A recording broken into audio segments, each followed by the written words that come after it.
Ashfield, Oregon, a town hugged by forests and whispers of rain, moved slowly, predictably. So did Sarah Whitmore's life. At 37, she had accepted her quiet existence. Her job at the public library was simple, peaceful. Books didn't judge, nor did they forget you existed. Sarah was kind, dependable, but she was never the one people chased, never chosen first for anything. Not school partners, not college love, not even friendships that lasted. She had learned to pour her heart into routines, organizing dusty shelves, cooking for one, making lists for a future she no longer dreamed of. Her parents had passed when she was 24. Her only sibling, Mark, had long moved away. She smiled at neighbors, helped stray cats, and visited her parents' graves on Sundays, always bringing 2 sunflowers. But when the lights were off and the tea turned cold, she'd lie awake staring at the ceiling, whispering only to herself, "Why not me?" One rainy afternoon, a man walked into the library. Tall, soaked, with a worn leather jacket and tired eyes. He looked misplaced, like a bookmark in the wrong chapter. "Hi," he said softly. "I'm Caleb. I'm new around here." Sarah looked up from behind the counter. "Welcome to Ashfield. Need help finding something?" He smiled, not the wide, flirty kind she'd seen other women receive, but a warm, curious smile. "A fresh start. Know where I can find one?" That unexpected honesty made Sarah pause. "Aisle 3, self-help or fiction, depending on your level of hope." Caleb chuckled. That moment, brief, simple, would be the first spark of something neither of them had expected. In the following weeks, Caleb kept returning, sometimes for books, sometimes for company. He was a woodworker by trade, renting a small cabin outside town. Ashfield, he said, was his last try at quiet happiness. They began talking.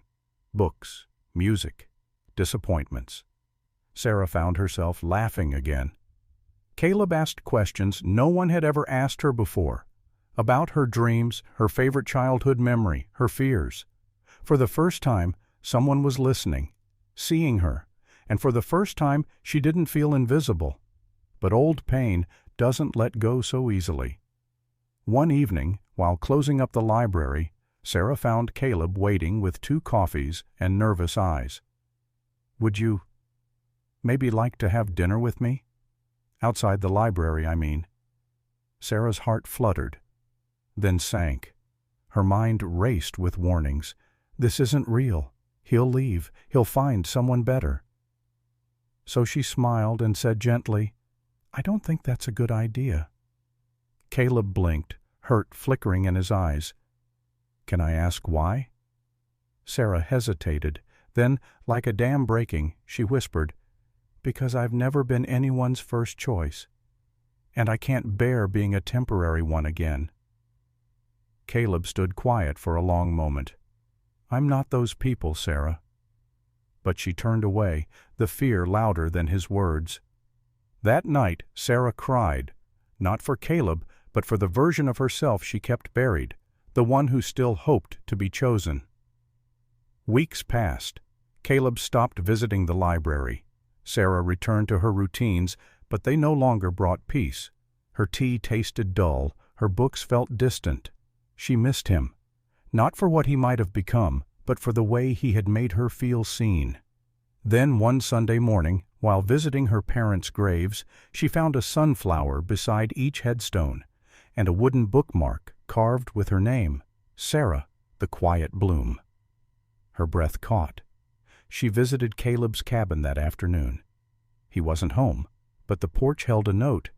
"I never wanted someone loud.